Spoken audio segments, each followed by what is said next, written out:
Hey, this is Lacey. We're hard at work on season 8 of Things That Go Boom coming your way early this summer. But in the meantime, we wanted to drop in and share a special episode with you from our friends at Project Brazen. On March 29th, Evan Gershkovich, a reporter at the Wall Street Journal, he sat down at a steakhouse in Ekaterinburg, Russia to interview a source. He was just doing his job, but Russian authorities arrested him and accused him of spying on behalf of the U.S. government. They sent him to a Moscow prison where he's now been locked up for more than 50 days. Evan is the first American reporter to be charged with espionage in Russia since the Cold War. It's an accusation that he and his editors strongly deny. But if he's convicted, he could face up to 20 years in prison.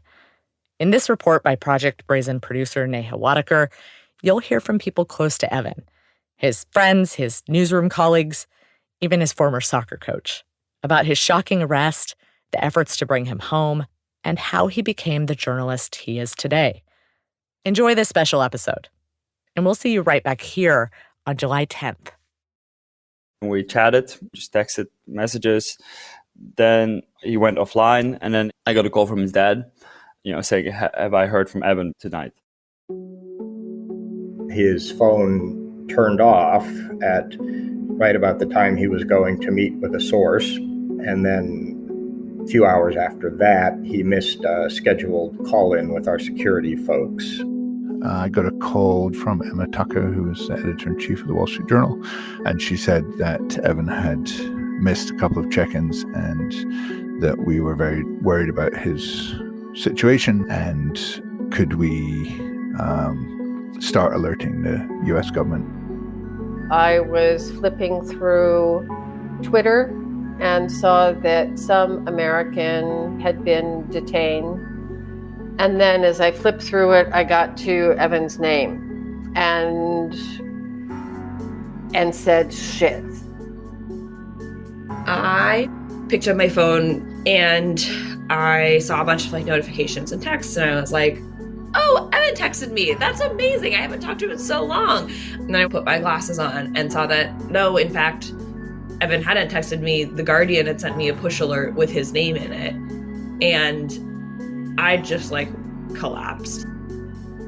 For the first time in nearly 40 years, Russian authorities have arrested an American journalist and charged him with espionage. Evan Gershkovich of the Wall Street Journal was detained by intelligence agents yesterday while reporting in central Russia. It's an escalation of I was in my living room, and then I heard Bowdoin. Graduated from Bowdoin College. He wrote for the school newspaper. He was a member of the men's soccer team. Here's a photo of a Zoom interview. And there's a picture of someone on the screen, and then I realized it was Evan. And I started just yelling, no, no, no, no, at the screen. Gershkovich's last report from Moscow, published just this week, was titled, Russia's Economy is Starting to Come Undone. Evan was just very interested in finding out where he came from, where his family came from, everything about Russia. There was nothing that wasn't interesting to him. I'm Michelle Birdie, and I am a columnist and the arts editor for the Moscow Times. When he came to Moscow, he first worked for the Moscow Times as a reporter. His parents were the emigres. He felt very comfortable in the culture. He didn't feel like a foreigner. He was somebody who was curious about how things are going, what's happening, why are people doing what they're doing.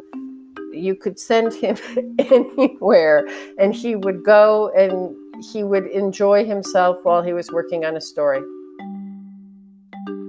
He always wants to talk to you, always asks you questions, always has a genuine interest in how you're doing. My name is Piotr Sauer. I'm the Russia correspondent for The Guardian. And I met Evan in 2018, where we were both working at the Moscow Times. It was my first day on the job. I walked into the office and Evan greeted me with this massive smile.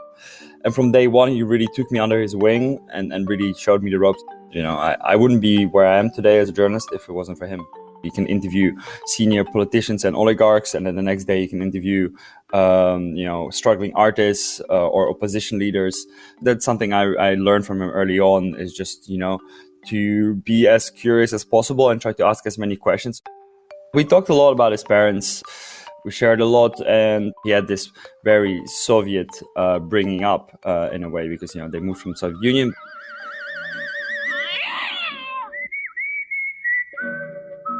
One of his closest friends, he would say, well, most of us grew up in the 90s watching like Hey Arnold on Nickelodeon, but Evan was watching this like Russian cartoon like religiously, and he'd share this cartoon with these guys.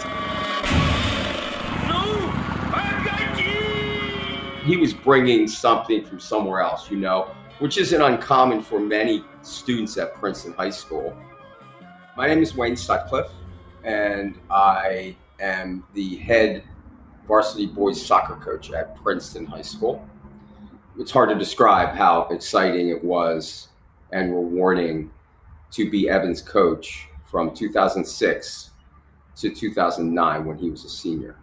I mean, soccer is a big deal at Princeton High School. He made the team as a freshman, and just a diehard soccer player and fanatic to, which he still is today.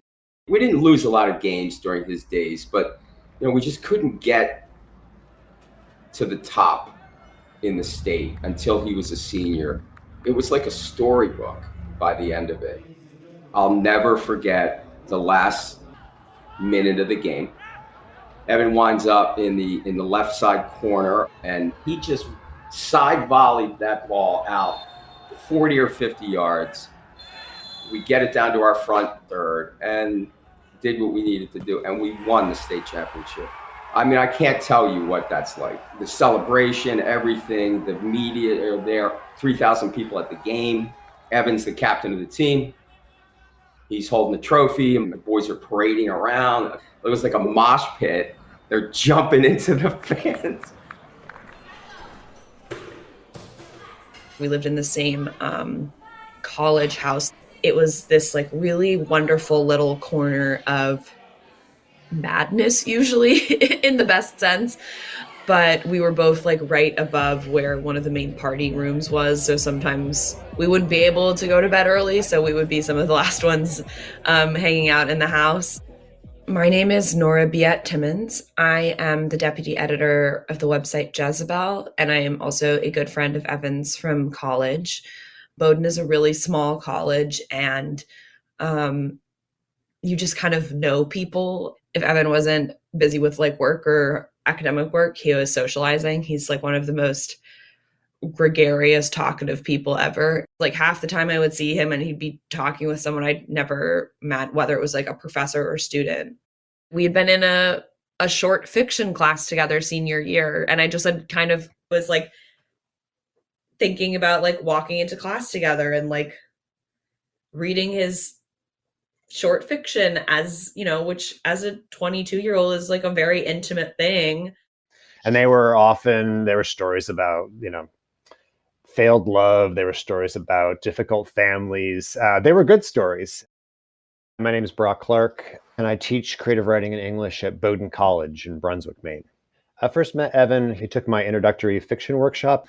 That's a class of like maybe 14 students. Most of them don't have any experience in writing at all. The way people get better is that they have a good sense of humor about what they're bad at, and they learn from those things rather than putting up a wall. And Evan was especially good at that. He was really interested in learning how he wasn't doing something well and how he might do it better. He's such a great journalist. And some of the things that make him a great journalist were evident in his fiction writing: his eye for detail, his ear for dialogue, his interest in how people's lives work and what people are afraid of and what their hopes are. He would go to these villages and just talk to humans, to just talk about their views on the war, or how they support the war, because even though their son is at risk of dying, on the front. He was able to take this giant concept that we all are reading a million stories on and actually put many faces on it. I read a fair amount about the war and really didn't see much else like that. I'm Elliot Brown. I, for the past year, have worked out of the Wall Street Journal's London bureau, and I cover finance here. What makes a good reporter is obviously like a sort of magic stew, and it's hard to really know what the secret sauce is, but he sort of has a lot of knowledge of history. And then he is just a gregarious chatterbox. I mean, he's a real chatty Cathy, but he has a fun smile on him and makes you feel heard. He set off and spent some years at the Moscow Times and then at AFP, and then he switched to the Journal not very long before the full-scale Russian invasion of Ukraine in February of last year. I'm Gordon Fairclough. I'm the Wall Street Journal's world coverage chief, and I'm based in London. There was a delay in the processing of his accreditation, so it would have been illegal for him to work in Russia. So we flew him out to London so that he could start working while waiting for his Russian paperwork to come through. And he was expecting to go back to Russia, and then war breaks out. And so suddenly he's living out of a corporate apartment, not sure if he's ever going to be able to go back to his apartment in Moscow, and doing 3 million things at once for the entire newsroom, because there's only so many Russian speakers. This is by far the biggest story we've had in sort of news world in a long time. And he's one of 3 people in our Moscow bureau, so sort of new to the Journal, new to war, and suddenly has one of the most important jobs at the paper. And then by the summer, I think things had sort of normalized enough that this was the new normal, and he and a few outlets from the Western press tiptoed back. It's incredible what he did in just a year working for us. I mean, he wrote this incredible inside account of Putin and his inner circle and Putin's style of governance, and that opens with a commanding officer in eastern Ukraine getting a call on the encrypted line from Moscow, and it turns out that it's Putin himself ordering this officer not to retreat. He was just an ingenious reporter. To my knowledge, the only Western correspondent who made it to the border of Belarus and Ukraine early in the conflict, and was the first to see and report on a really massive stream of Russian casualties coming back out across the border. And those were in the days of the war where we really did not have a very good grasp on what was going on. I think that really gave him a determination that Russian voices from inside wartime Russia were important for folks in the United States and the rest of the West to hear. Generally, I think he felt energized by these trips and liked going back. But on one of the last trips he did, he was reporting from near the front in Russia to go to some of the towns that had a lot of military personnel. All he said was he is eager to get out of here for a bit, which was uncharacteristic for him. Just got back from a trip to the place where folks from Bucha were, and he said grim stuff. He was talking to gravediggers, I think. He also found it depressing to go back in the sense that basically all his friends had left. He and I talked about risk related to Ukraine, and I was often, in a term he'd like, kvetching about the risk that journalists are taking by sending people to the front line in Ukraine. And he called me the Jewish mother of the newsroom. He was not naive about the risks of war reporting and the importance of it. I do take some solace in that he's a smart guy. He wasn't doing this just for the thrill. The family of Evan Gershkovich is speaking out in an exclusive interview with the Wall Street Journal. Senior video producer for the Wall Street Journal, Shelby Holliday, spoke to Gershkovich's parents about his detention. Did you ever talk to him about what could happen as a journalist in Russia? No, but I trusted him. I trusted his judgment. Of course, it makes things more difficult for me now because I feel that I've failed in some way as a father. It's one of the American qualities that we absorbed. Be optimistic, believe in happy ending. That's where we stand right now. But I am not stupid. I understand what's involved, but that's what I choose to believe. We saw him being brought into Lefortovo, which is a prison in Moscow, and was brought before a judge There was a kind of independent human rights lawyer who was at the courthouse who sought to represent Evan. That lawyer was denied entry to the courtroom, and Evan was ordered held in jail pending investigation until the end of May. You can ask for bail, and if your bail is denied, you can appeal that decision. So we appealed the decision to deny him bail. That was heard by the Moscow City Court. American journalist Evan Gershkovich seen publicly today for the first time since his arrest in late March. Appearing stoic in a plaid shirt and jeans, his arms crossed, standing in a glass enclosure as a Russian court denied... The first photo of him in this Russian courtroom in a glass box, smiling at presumably some reporters he knows as they took photos of him. That was hard. The photos from the courtroom were really, really tough. And because there's a screen in between you, it's kind of unnerving. You feel like detached from the thing you're feeling. You know, every time I see his face, I just get this feeling on a screen. I got this feeling of horror.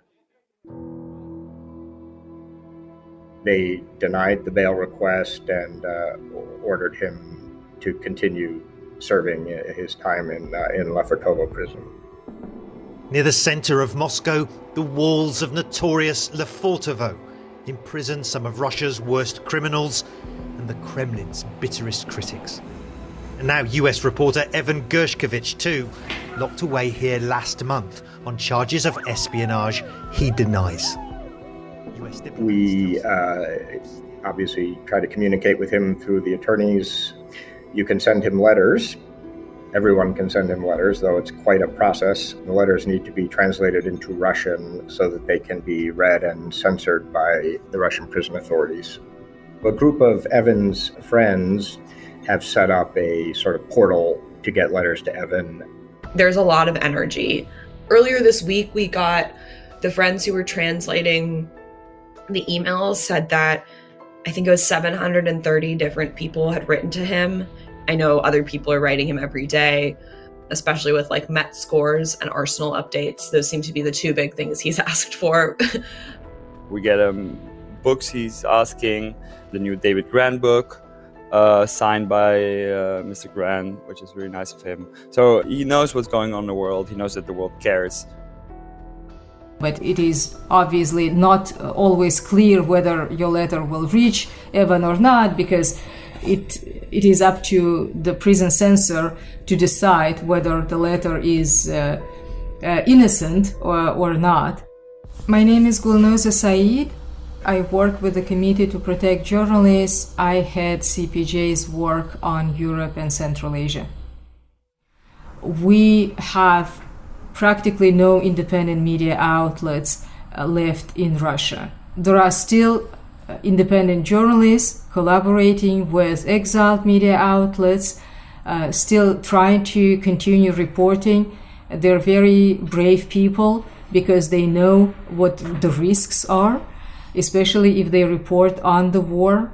Anybody who has anti-war views, anti-Kremlin views, is at risk of lengthy prison term in Russia. So we are seeing the media blackout in Russia that is the worst since the collapse of the Soviet Union.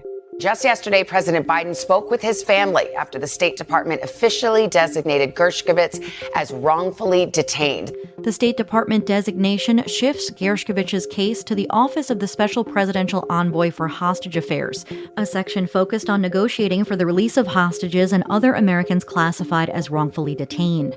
Officials said the designation was reached with unprecedented... I think National Security Advisors Jake Sullivan and Secretary of State Antony Blinken have been very vocal and demanding his release, that he should be returned to the United States. They've also been declarative that he was not a spy, which is obvious to us. And then we need to keep working with them to actually figure out how to get him back. I'm Paul Beckett. I'm the Washington Bureau Chief of the Wall Street Journal. Evan was accredited by the Russian Foreign Ministry to be a journalist there, and that's all he was doing. But given the bogus charges they brought against him, and the public statements that they've said, they will go through a trial. The chances of him being found innocent when he is innocent are extremely slim. So we're looking into a lengthy prison term of up to 20 years, unless he will be exchanged for someone in a prisoner's exchange. Some Russian officials already made statements about who could be exchanged for Gershkovich, which makes it clear that they are going to use him as a bargaining chip. It's really very early stages. If you think of previous trials, Paul Whelan is probably the best example. He's also charged with espionage, and he's still there. And obviously he was under consideration when Brittany Griner was returned, but that didn't work out. Basketball star Brittany Griner now heading home as part of a prisoner swap with Russia. In exchange for Griner, the U.S. released a convicted arms dealer known as the Merchant of Death, Victor Bout. President Biden says she is in good spirits. He also reiterated his administration's commitment to bringing home other wrongfully imprisoned Americans, including retired Marine Paul Whelan, who is still detained in Russia. So, we know that this can be a long time. And I think for the moment, the government, as far as we know, are just trying to figure out how we might shorten that timeline. And we have to wait for that process to unfold, rigged as we consider it to be. And the Russians have said they want to go through that process before they talk about any kind of prisoner swap. This really isn't just an attack on Evan or even just an attack on the Wall Street Journal. It's an attack on press freedom, and I think more largely freedom of expression. It's just deeply unsettling and points to the risk that journalists all around the world are facing now.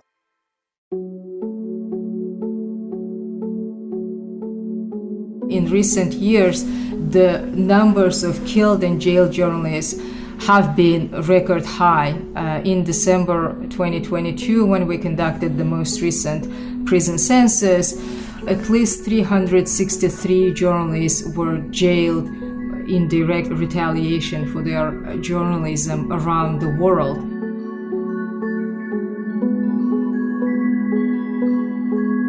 What is the future of foreign correspondency? And how important is it to be able to get verifiable, trustworthy information about countries that play a very big part in all of our lives? If there is great tension at the moment between the US and Russia and the US and China, and yet our reporters are not free to operate in those countries, how do you know the other side? And that's just a huge loss for journalism. Ultimately, it's a huge loss for the world because, ignorance is trouble.